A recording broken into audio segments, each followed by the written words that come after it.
ये जो घोटाला 2025 करोड़ का है, इसके अलावा केजरीवाल और मनीष सिसोदिया ने 5000 करोड़ का काम किया है इस घोटाले में।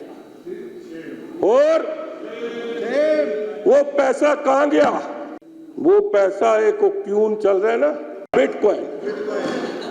बिटकॉइन में, क्योंकि इसने अपने लैपटॉप, अपने टेलीफोन सब इसने क्यों बर्बाद कर दिए? क्योंकि वो कोड नंबर उसी में है, या तो उसको पता है या उसकी घरवाली को पता है। ये बिल्कुल सच बात बता रहा हूं, नहीं तो इतना पैसा रखने की जगह नहीं है किसी के पास। ये इनकम टैक्स का खिलाड़ी था बहुत बड़ा, ये लोगों की कंप्लेंटें करके पैसे उगवाता था। पुरानी हिस्ट्री इसकी निकालो। तो सुना आपने, मारवा साहब कह रहे हैं कि अभी तो बहुत सारी सच्चाइयां हैं, बहुत सारे ऐसे घोटाले हैं जिनकी जानकारियां सामने रखी जाएंगी, क्योंकि 14 में से अभी तो सिर्फ एक रिपोर्ट पेश की गई है और उसी रिपोर्ट में पता चलता है कि कैसे 2000 करोड़ का इतना बड़ा घोटाला किया गया। जिस भ्रष्टाचार के खिलाफ आवाज उठाकर सत्ता में आई आम आदमी पार्टी, खुद उसी आम आदमी पार्टी पर वैसे ही आरोप लग रहे हैं और ऐसे में बीजेपी को मौका मिला, बीजेपी प्रश्न पूछ रही, तमाम नेताओं ने सवाल खड़े किए। सुनिए जरा। ये बात उनको अच्छे से पता थी कि सीएजी की रिपोर्ट आ रही है और उसमें बहुत बड़ा भ्रष्टाचार हुआ है, और ये सीएजी की रिपोर्ट में आया है कि 2002 करोड़ रुपए का भ्रष्टाचार, उसमें जितना मैंने पढ़ा है, और उसके बाद में पढ़ेंगे, अगले दिन में इसकी चर्चा होगी। घोटाले उसमें चिन्हित किए गए हैं और उसमें जिस तरह की अनियमितताएं हैं उसका जवाब तो निश्चित रूप से उस सरकार को देना ही पड़ेगा। जो बातें भारतीय जनता पार्टी कहती थी उसकी आज पुष्टि हुई है इस सीएजी की रिपोर्ट में कि पूरे का पूरी सरकार इस घोटाले में लिप्त थी, भ्रष्टाचार में लिप्त थी और जनता की गाड़ी कमाई का किस तरह से दुरुपयोग हुआ। ये सीएजी रिपोर्ट जनता के लिए है, जनता की अदालत के लिए है। जनता को पन्ने दर पन्ने उनकी सारी करतूतों की जानकारी मिलेगी, इसलिए ये सीएजी रिपोर्ट पेश की गई है। आम आदमी पार्टी घबरा गई है क्योंकि अभी तो एक विभाग को लेकर खुलासा हुआ है और ऐसे कई विभाग हैं जिनमें घोटाले के आरोप हैं। कौन कौन से वो विभाग हैं, कौन कौन से घोटाले किए गए, जिसको लेकर सीएजी रिपोर्ट कभी भी दस्तक दे सकती है। चलिए जानकारी जल्दी से आपके सामने रख रहे हैं, आपको बताते हैं। समझिए, आबकारी विभाग से शराब घोटाले का पूरा खुलासा आज टेबल कर दी गई रिपोर्ट। इसके अलावा पीडब्ल्यूडी विभाग के जरिए शीश महल का जो इतना बड़ा खेल खेला गया, उसको लेकर अभी हम एक्सक्लूसिव जानकारी आपको देंगे सीएजी रिपोर्ट की, लेकिन वो रिपोर्ट अभी टेबल नहीं की गई, उसका इंतजार है। स्वास्थ्य विभाग में मोहल्ला क्लिनिक में गड़बड़ियां की गई, टेस्ट कराए गए। शिक्षा में क्लासरूम घोटाला किया गया है, उसको लेकर भी अब जानकारियां जुटाई जाएंगी। इसके अलावा जल सिंचाई विभाग में यमुना सफाई को लेकर कितने पैसे दिए गए और वाकई कितनी सफाई हुई, सफाई तो खैर कितनी हुई हमने देखा, चुनावी मुद्दा बन गया था यमुना सफाई, तो ऐसे में उसकी भी क्या रिपोर्ट पेश होगी। वहीं ट्रांसपोर्ट में भी घोटाला किया गया है, परिवहन विभाग में डीटीसी का पूरा घाटा घोटाला, वो कैसे हुआ ये भी समझने की कोशिश की जाएगी कैग रिपोर्ट के जरिए। यानी ये जो कैग रिपोर्ट धड़ाधड़ आने वाली है वो आम आदमी पार्टी के लिए विपक्ष के तौर पर भी जवाब देने में मुश्किल यहां खड़ी करने वाली, क्योंकि उनके पास इसका जवाब नहीं होगा कि इतने बड़े बड़े घोटाले हुए कैसे। और इसी को लेकर अरविंदर सिंह लवली कह रहे हैं कि ये जो घोटाले, इनकी सच्चाई अब निकलकर सामने आने वाली है। सुनिए जरा। पिछले 10 साल से हाउस में सीएजी की रिपोर्ट टेबल नहीं हुई।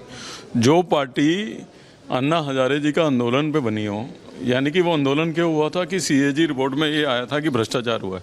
जो पार्टी बनी सीएजी के लिए हो, वो 10 साल से सीएजी की रिपोर्ट टेबल नहीं कर रही थी।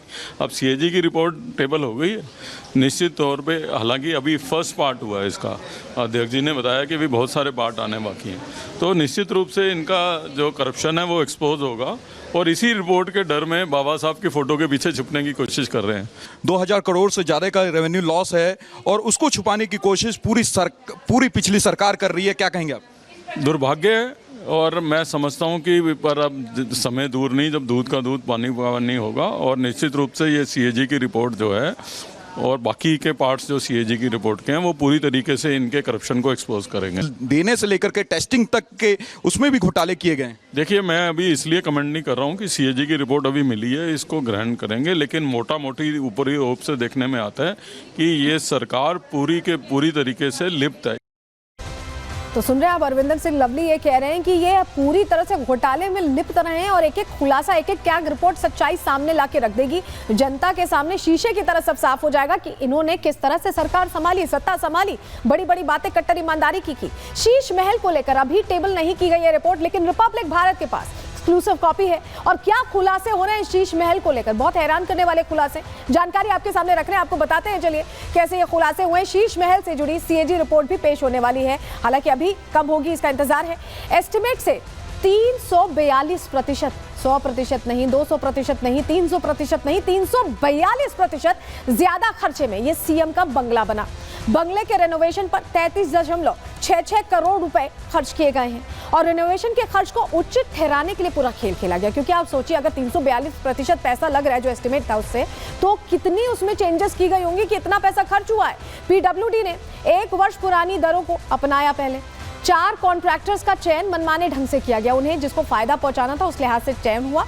बंगले का दायरा 1397 वर्ग मीटर से 1905 वर्ग मीटर किया गया। ये आप पहले समझ लीजिए कि ये बिल्टअप एरिया है, जहां घर बना हुआ है, जहां पे रहने की व्यवस्था है। अगर आप पूरे एरिया की बात करें तो 4778 पहले था पूरा। अगर पूरे घर की प्रेमाइसेस को भी देखें, जो बाहर का आउटडोर एरिया है, सब कुछ अगर आप कवर कर लें तो 4778 था, और जब इसे बड़ा कर दिया गया तो ये 6974 वर्ग मीटर हो गया। ये ओरिजिनल पूरा बढ़ गया। और बिल्टअप एरिया हमने आपको बताया कितना है, उसमें 1905 वर्ग मीटर कर दिया, इन्होंने बढ़ा दिया उसे।